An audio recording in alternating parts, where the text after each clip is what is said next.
I stood at my kitchen sink, watching the morning light filter through the lace curtains my late husband Tom had helped me hang 30 years ago. The coffee pot gurgled its familiar song, and I was reaching for my favorite mug, the one with the faded "World's Best Mom" that my daughter Sarah gave me when she was 7, when my phone buzzed on the counter. It was a text from Sarah. "Mom, we need to talk. Coming over in an hour." My heart did that little skip it always does when one of my children uses that tone. I'm Margaret Chen, 72 years old, and I've lived in this house in suburban Minneapolis since 1983. After Tom passed 5 years ago, this place became more than just a home. It became my sanctuary, my independence, my proof that I could stand on my own 2 feet. I poured my coffee and settled into the breakfast nook, running my fingers along the edge of the table where Tom had carved our initials, one tipsy anniversary night. The house was paid off. My teacher's pension covered my needs. My garden was thriving. Life was quiet. Yes, but it was mine. Exactly 63 minutes later, I heard a car door slam, then another, and another. Through my front window, I watched Sarah climb out of her SUV, followed by her husband Derek, and then my stomach dropped. Her mother-in-law Patricia emerged from the back seat, carrying what looked like a suitcase. I opened the door before they could knock. "Mom." Sarah's smile was too bright, too practiced. She kissed my cheek quickly and brushed past me into the living room. Derek followed with a mumbled greeting, avoiding my eyes. Patricia stood on my doorstep, her expression unreadable. "Sarah, what's going on?" I closed the door and turned to face them. My daughter was already sitting on my couch, Derek beside her, both of them wearing identical expressions of forced casualness that made my teacher instincts flare. I'd seen that look on countless students' faces over 34 years in the classroom, the look that preceded an excuse for missing homework. "Mom, sit down. We have some exciting news." I remained standing. "I'm fine here, honey." Sarah's smile flickered. "Well, okay. So, Derek got the promotion." "That's wonderful," I said carefully. "Congratulations, Derek." He nodded, still not meeting my eyes. "And with the promotion comes relocation to the downtown office, which is amazing for his career, but our house in Adena, well, with the market the way it is, we'd lose money selling right now."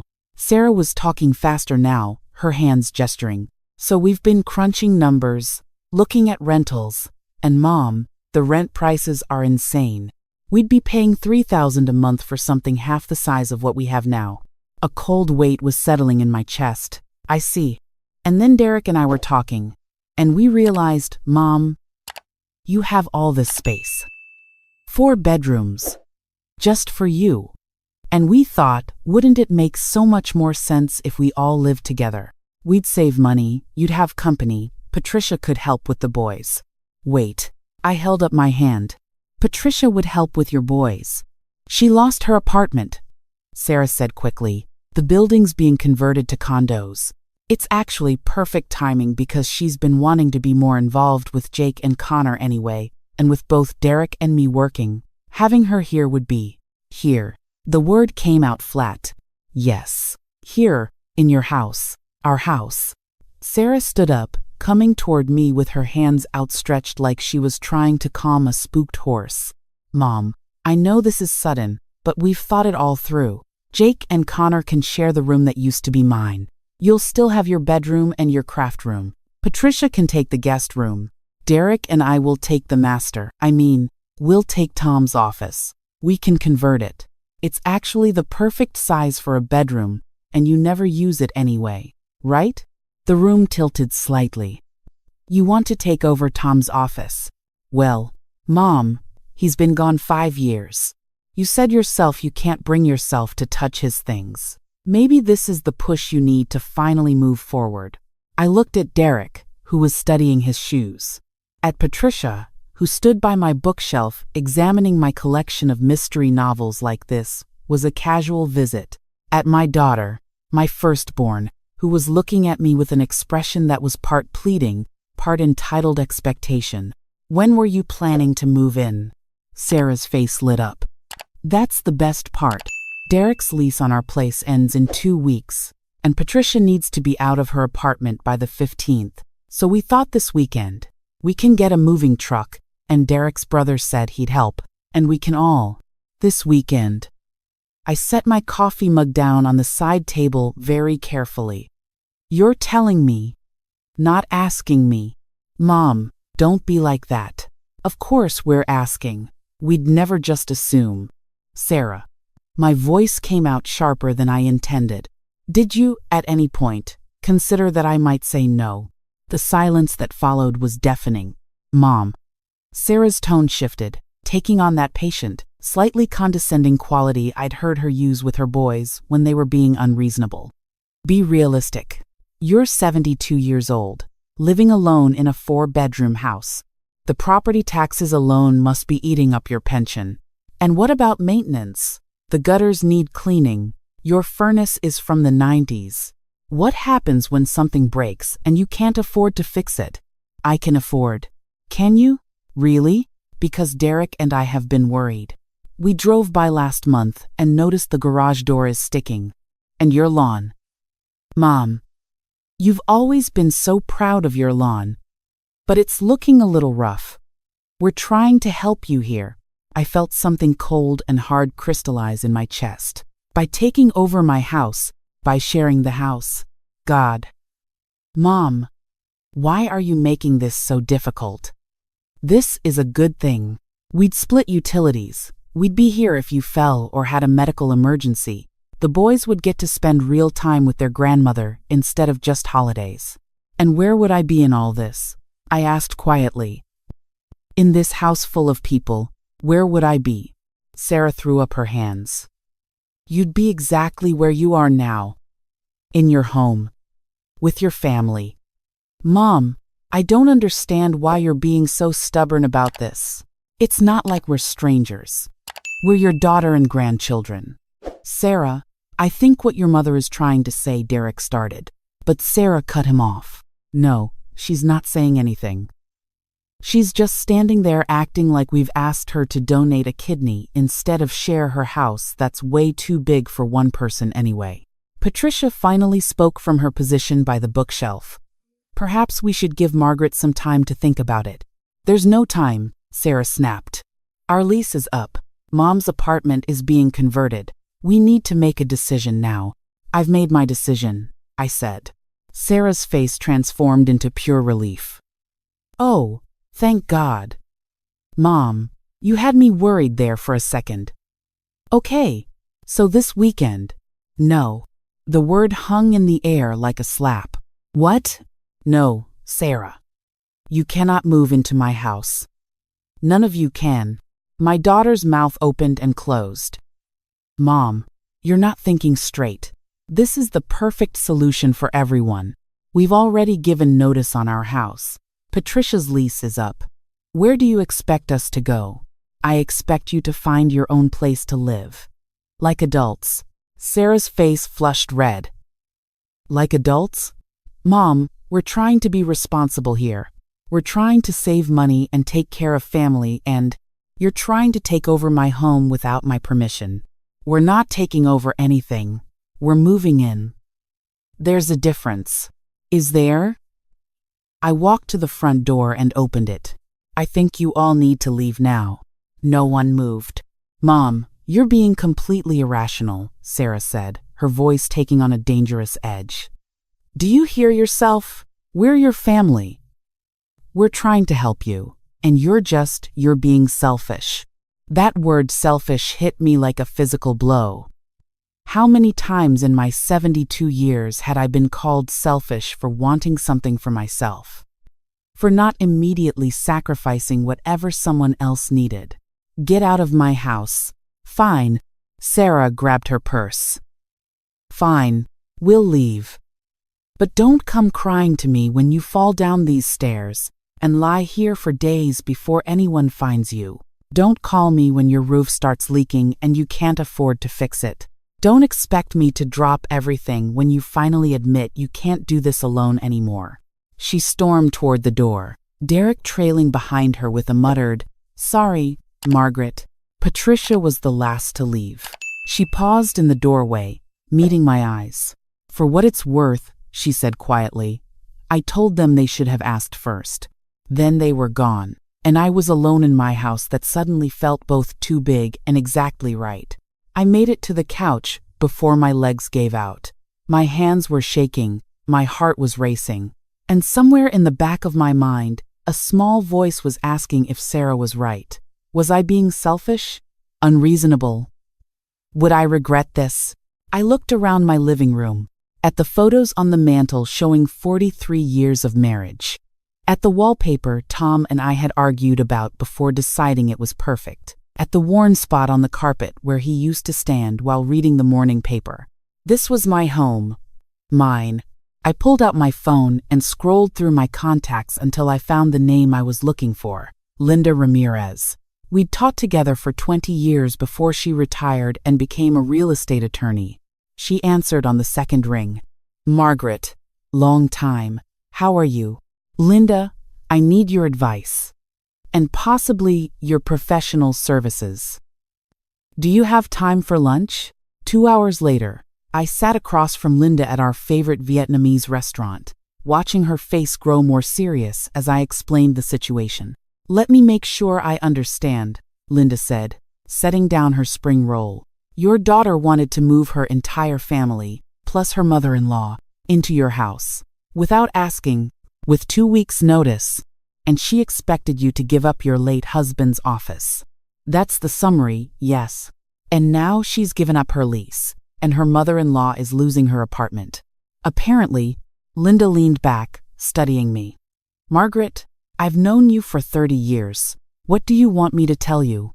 I took a deep breath. "I want to know how to protect myself, because I have a feeling Sarah isn't going to let this go." "You're probably right." Linda pulled out a legal pad. "Okay. First things first. Your house is in your name only, correct?" "Yes." "Tom and I paid it off together, but after he died, I refinanced, and it's solely in my name." "Good. Do you have a will?" "Yes, but it's old. It leaves everything to Sarah and my son Michael." Linda made a note. "We need to update that. Not to cut them out, necessarily, but to add provisions. Protection. Make sure no one can force you into decisions about your home or care. Do you have a healthcare directive? From 10 years ago, update that too. Who's your power of attorney?" I felt my stomach drop. "Sarah." Linda's pen paused. "Okay, we're definitely changing that. Do you have anyone else you trust? Someone who would put your interests first, not what they think is best for you." I thought about it. "My son, Michael. He lives in Seattle. We're not as close, but he's always been more respectful of boundaries. Let's make it both of them. Joint power of attorney. That way neither can make unilateral decisions." Linda was writing rapidly now. "Have you gotten any pressure from Sarah since this morning?" I checked my phone. 17 missed calls, 34 text messages. I scrolled through them. "Mom, please be reasonable. You're going to feel terrible when we're homeless. The boys are crying because you don't want them around. Derek says we can stay with his brother, but there's only one bedroom and the boys will have to sleep on the floor. I hope you're happy." I showed the phone to Linda, whose expression darkened. "Margaret, I'm going to be very direct with you. This is manipulation, and in my experience, it's going to escalate." "What do you mean?" "I mean your daughter has backed herself into a corner. She's given up her lease, presumably counting on you saying yes. Now she's desperate and embarrassed. People do unpredictable things when they're desperate." Linda reached across the table and squeezed my hand. "I want you to take some precautions." "Like what?" "Change your locks. Today, add a security camera if you can. Document everything, every call, every text, every interaction. And Margaret, don't let anyone in that house without your explicit permission. Not for a visit, not to use the bathroom, not to just grab something real quick. Because once they're in, getting them out becomes exponentially harder." A chill ran down my spine. "You really think she'd try to just move in anyway?" "I've seen it happen. Adult children who convince themselves they know what's best for their aging parent. They move in temporarily to help out, and suddenly it's 6 months later and you've lost control of your own home. Linda's voice softened. I'm not saying Sarah would definitely do that, but I am saying you need to protect yourself just in case. I nodded slowly. Okay, what else? Call Michael, tell him what's happening, get him up to speed, and Margaret, consider talking to a therapist. Not because you're doing anything wrong, but because you're going to need support through this. Saying no to family, especially when they're painting you as the villain, is one of the hardest things a person can do. That night, I sat in Tom's office for the first time in 5 years. I'd been avoiding it, keeping the door closed, unable to face the physical evidence of his absence. But now, I opened that door and walked in. His books were still on the shelves. His reading glasses still on the desk. His favorite sweater still draped over the back of his chair. I picked up the sweater and held it to my face. It didn't smell like him anymore, just like old wool and dust. Tom, I whispered into the empty room. I could really use your input right now. Of course, he didn't answer. But I could imagine what he'd say. Tom had always been better at boundaries than me. He would have said no immediately. Calmly. Without guilt. He would have told Sarah that her poor planning didn't constitute an emergency on our part. I pulled out my phone and called Michael. Mom, is everything okay? It's late there. I'm fine, honey. But I need to tell you something. I explained the situation, expecting him to take Sarah's side. They'd always been close, the two of them. But as I talked, I heard him sigh heavily. She did what? She assumed I'd say yes. Jesus, Mom. I'm so sorry. That's wow. That's really inappropriate. Relief flooded through me. You don't think I'm being unreasonable? Are you kidding? Mom, you have every right to your own space. Sarah's always been like this. You know, steamrolling ahead with what she wants and expecting everyone to just fall in line. He paused. She tried to plan my wedding once. Did I ever tell you that? No. Yeah. She had a whole venue picked out, a color scheme, everything. Before Jen and I even got engaged. When I told her we were doing our own thing, she didn't speak to me for 2 months. I hadn't known that. How much of my children's relationship had I missed by always trying to keep the peace? Michael, Linda Ramirez, you remember her? She suggested I update my will and my power of attorney. She thinks it should be both you and Sarah, jointly. That's smart. And Mom, if you need anything, money for a lawyer, someone to run interference with Sarah, anything, you call me, okay? After we hung up, I sat in Tom's office for a long time. Then I started going through his things, not to erase him, not because Sarah wanted the space, but because I was ready. 5 years was long enough to live in a shrine. I packed his clothes carefully, setting aside his favorite shirts to be made into a memory quilt. His books I sorted into keep, donate, and pass down to the grandkids. His desk I cleared, finding old birthday cards and grocery lists and a half-finished crossword puzzle. At the bottom of a drawer, I found an envelope with my name on it in his handwriting. My hands trembled as I opened it. Margaret. It read, if you're reading this, I'm gone, and you've finally gotten brave enough to go through my stuff. Good for you.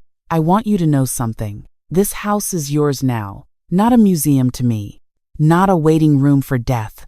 Yours. Live in it. Change it. Hell, sell it if you want. Do whatever makes you happy. I love you, I'm proud of you, and I'm probably watching you right now from wherever I ended up, hoping you'll stop feeling guilty for being alive. Be happy, Maggie. That's all I ever wanted. Tom, I cried then, sitting on the floor of his office surrounded by boxes, holding a letter from my dead husband who somehow knew exactly what I needed to hear. The next morning, I called a locksmith.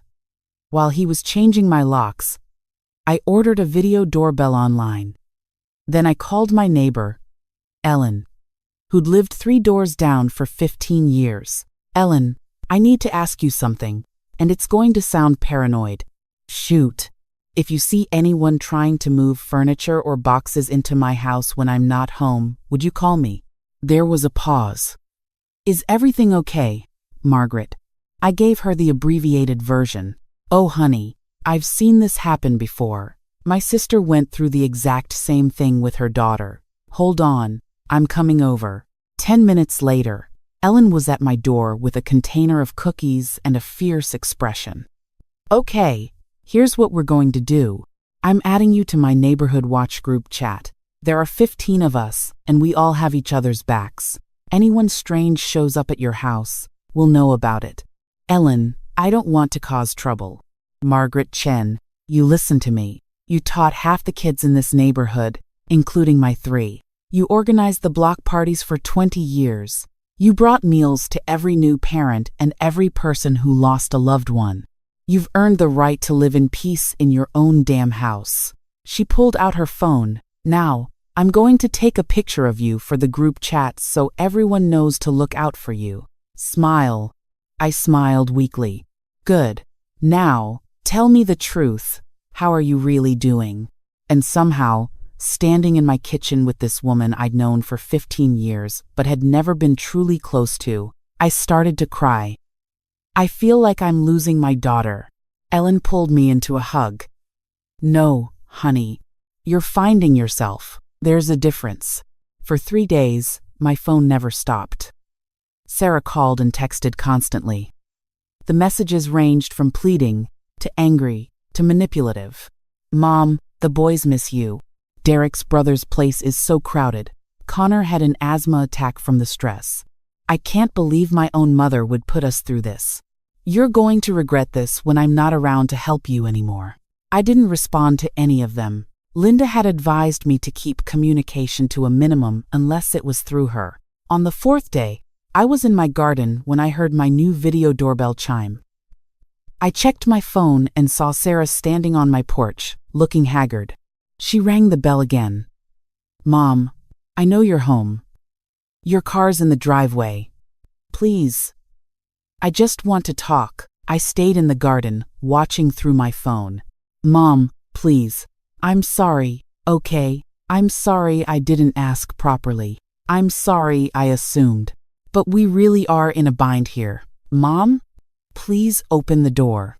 My heart ached. This was my daughter, my firstborn, the baby I'd rocked through colic and nightmares and heartbreak. But she still wasn't asking. She was apologizing for tactics while maintaining her position. I watched her stand there for 5 minutes before she finally left, but not before leaving a note tucked into my door frame. After she drove away, I retrieved it. "Mom, I've thought a lot about our conversation. You're right that I should have approached this differently, but I hope you'll reconsider. We're family. Families help each other. Please call me, Sarah." I took the note inside and added it to the folder Linda had told me to keep. Documentation, just in case. That weekend, Michael called with unexpected news. "Mom, I talked to Sarah." My stomach clenched. "Oh? She's mad at me now too. Apparently, I'm a terrible brother for not talking sense into you." He laughed, but it wasn't a happy sound. "She told me Patricia ended up moving in with Derek's brother and his family. 5 people in a 3-bedroom apartment. Sarah and Derek found a rental, but it's expensive and small." Michael. Mom, stop. You didn't do this. Sarah did. She made choices assuming you'd bail her out, and when you didn't, she got mad. That's on her, not you. She's my daughter. And you're a person. A person with rights and boundaries, and a life that doesn't revolve around fixing everyone else's problems." He sighed. "Look, I love Sarah, but she's always been like this. Remember when she was 16 and she bought that car with her savings without asking if we'd pay for insurance, and then she got mad when you said no? This is the same pattern. She decides what she wants, assumes everyone will go along with it, then plays the victim when they don't. I did remember. And I remembered a dozen other incidents just like it. How had I never seen the pattern before? Am I a bad mother? I asked quietly. Jesus, Mom. No, you're a good mother who's finally setting boundaries. That doesn't make you bad. It makes you healthy. After we hung up, I walked through my house, room by room. The morning light fell across the hardwood floors Tom and I had refinished ourselves one summer. The kitchen where I'd taught both kids to bake. The living room where we'd opened presents every Christmas morning. This house held 43 years of my life. My choices, my memories, my marriage. It was mine. I walked into Tom's office, my office now, and sat at the desk. I'd set up my laptop there, moved in my crafting supplies, hung up photos of places I wanted to visit. The room was slowly transforming into something new while still honoring what it had been. 3 weeks later, I was pulling weeds in my front garden when a car pulled up. Sarah got out, but this time she wasn't alone. A woman in business casual followed her up the walk. "Mom, this is Karen. She's a social worker who specializes in aging adults." Every muscle in my body tensed. "Sarah, what is this?" "I'm concerned about you, Mom. Your behavior has been so erratic lately. Pushing family away, becoming isolated." Karen has agreed to do an assessment. Absolutely not. I stood up, pulling off my gardening gloves. "I don't need an assessment. I need you to respect my decisions." Karen stepped forward, her smile professional and sympathetic. "Mrs. Chen, there's no pressure here. Your daughter is just worried about you. These assessments are routine and can actually be very helpful in establishing what support you might need going forward." "I don't need support. I need privacy." "Mom, please." Sarah's voice cracked. "I'm trying to help you. Can't you see that? We're worried about your mental state. You're acting paranoid, changing locks, not returning calls. I'm setting boundaries. You're pushing away everyone who loves you." "No, Sarah. I'm pushing away people who won't respect my autonomy." I turned to Karen. "I appreciate that you're trying to help, but I didn't ask for this assessment, and I don't consent to it. I'd like you to leave my property." Karen looked between Sarah and me, clearly uncomfortable. "I can't force an assessment if you're not willing. But Mrs. Chen, if you change your mind, I won't." After they left, I called Linda immediately. "She brought a social worker?" Linda sounded furious. "Margaret, this is exactly what I was worried about. She's trying to establish a record of mental decline. But I'm fine. I know you are. But if she can get enough people to question your competency, she could potentially challenge your decision-making capacity." Linda paused. "We need to be proactive. I'm setting you up with a geriatric assessment through my office. It'll be thorough, professional, and it'll document that you're of sound mind. We need that in your file before Sarah tries anything else." "You really think she'd go that far?" "Margaret, she already has." The assessment happened 2 days later. A kind doctor named Dr. Patel spent 3 hours with me, testing my memory, my reasoning, my emotional state. She asked about my daily routine, my social connections, my ability to manage finances. At the end, she smiled. "Mrs. Chen, you're sharp as a tack. Your cognitive function is excellent for your age. You're managing your life well. You're socially engaged. I see absolutely no concerns here." "Thank you," I said, relief washing over me. However, Dr. Patel continued gently, "I do want to note that you seem stressed. That's completely understandable given what you've told me about your daughter. Have you considered therapy? Not because there's anything wrong with you, but because navigating family conflict is hard." My friend suggested the same thing. "Your friend is smart. I can recommend someone if you'd like." I took the name. That evening, sitting in my living room with a cup of tea, I called the therapist. Dr. Rachel Morrison had a warm voice and an immediate manner. "Margaret, tell me what's going on." I told her everything. The whole story spilled out Sarah's demands, my refusal, the escalation, the social worker, my guilt, my fear, my confusion. When I finished, Dr. Morrison was quiet for a moment. "Margaret, I want you to know something. What you're experiencing is called family coercion. It's a form of emotional abuse where family members use guilt, obligation, and fear to override someone's autonomy. Sarah wouldn't. She's not abusive. She's just worried. Worry doesn't look like bringing unauthorized social workers to someone's house. Worry doesn't look like ignoring someone's explicitly stated boundaries. Dr. Morrison's voice was kind but firm. I'm not saying your daughter is a monster. I'm saying she's engaging in coercive behaviors, and you need to recognize them for what they are. Something inside me shifted. All these years, I'd thought putting family first meant sacrificing myself. But maybe, just maybe, that wasn't what it meant at all. A month passed. Sarah stopped calling. I heard through Michael that she and Derek had settled into their rental, and Patricia had found a senior apartment near them. The crisis had resolved itself, as I'd suspected it would. But the silence from my daughter hurt more than her anger had. I threw myself into activities. I joined a book club. I started taking a watercolor class at the community center. I volunteered at the library. My calendar filled up with things that were mine, chosen by me, for me. And slowly, I realized something. I wasn't lonely. I was alone. But I wasn't lonely. There's a difference. On a Tuesday morning in late June, my doorbell rang.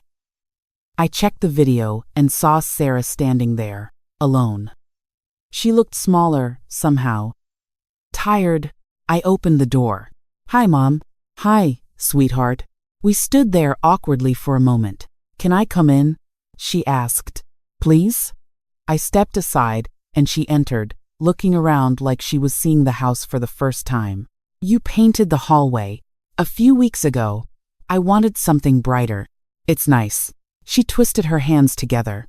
Mom, I owe you an apology. A real one. I waited. I was wrong. About all of it. I was stressed about money and the move and everything, and I convinced myself that my solution was the only solution. I didn't think about what you wanted or needed. I just bulldozed ahead like I always do. She looked up, tears in her eyes. Derek's been in therapy. He made me go with him. And the therapist asked me when I'd last asked you what you wanted instead of telling you what you should want. And I realized I couldn't remember. I felt my own eyes burning. I'm sorry, Mom. I'm sorry I tried to take over your house. I'm sorry I brought that social worker. I'm sorry I made you feel like your own autonomy didn't matter. She wiped her eyes. I'm sorry I've been a terrible daughter. You're not a terrible daughter, I said softly. You made some bad choices, but that doesn't make you terrible. Can you forgive me? I thought about it, really thought about it. I can forgive you, Sarah. But things need to be different going forward. I know. I want them to be different. I want to have a relationship with you where I actually listen to you, where I respect your decisions even if I don't agree with them. She took a shaky breath. The boys ask about you constantly. They miss you. I miss you. I miss you too, honey. Can we start over? Slowly? I nodded. Slowly sounds good. We didn't hug right away. We sat in the living room and drank tea and talked carefully, like two people learning each other's language. It wasn't a fairy tale reconciliation, but it was real. As she was leaving, Sarah paused at the door. Mom, your house looks great. I can tell you've been making it your own.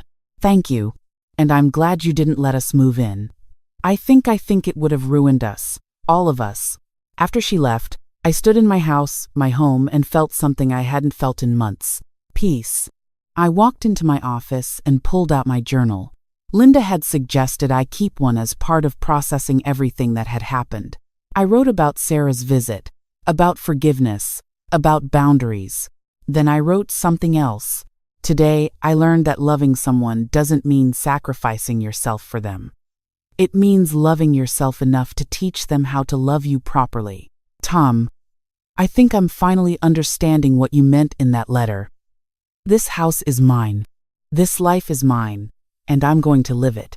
I closed the journal and looked around the room. Tomorrow, I was meeting Ellen and some other neighbors for lunch. Next week, my book club was meeting here, the first time I'd hosted in years. Michael was planning to visit in August with his family. The house wasn't too big. It was exactly right. And it was mine.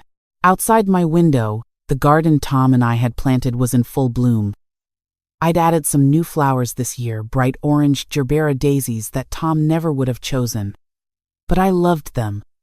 They made me happy, and that, I'd finally learned, was enough.